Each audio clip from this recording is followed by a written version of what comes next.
चलिए आज मैं आपको सुनाती हूँ वो कथा।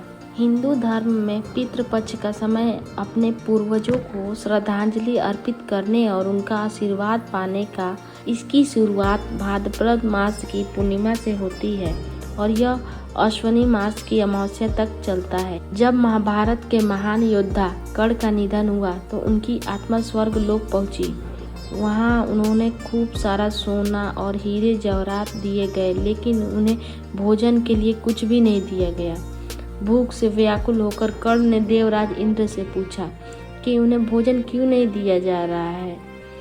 इंद्र ने बताया कि कर्ण अपने जीवन काल में गरीब और जरूरतमंदों को खूब दान दिया, लेकिन उन्होंने कभी भी अपने पूर्वजों के लिए कुछ भी दान नहीं किया।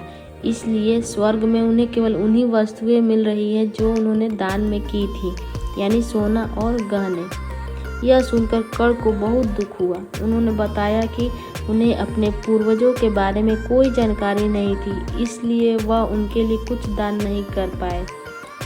कर्ण की यह व्यथा सुनकर इंद्र ने उन्हें 15 दिनों के लिए वापस पृथ्वी पर जाने की अनुमति दी, ताकि वह अपने पूर्वजों के लिए दान पुण्य कर सकें। पृथ्वी पर लौटकर कर्ण ने 15 दिनों तक पितृपक्ष के दौरान अपने पूर्वजों को श्राद्ध किया और ब्राह्मण को भोजन कराया। ऐसा करने से उनके पूर्वज तृप्त हुए और उन्होंने कर्ण को आशीर्वाद दिया। इसके बाद जब कर्ण वापस स्वर्ग लोक लौटे तो उन्हें भोजन की कमी नहीं हुई। ये है पितृपक्ष की कथा। यही कारण है कि हर साल लोग अपने पितरों को तर्पण, पिंडदान और श्राद्ध कर्म करके याद करते हैं। ऐसा माना जाता है कि इन 15 दिनों में पितृ पृथ्वी पर आते हैं और अपने वंशजों द्वारा किए गए श्राद्ध को स्वीकार करते हैं और प्रसन्न होते हैं और परिवार को सुख, समृद्धि और शांति का आशीर्वाद देते हैं।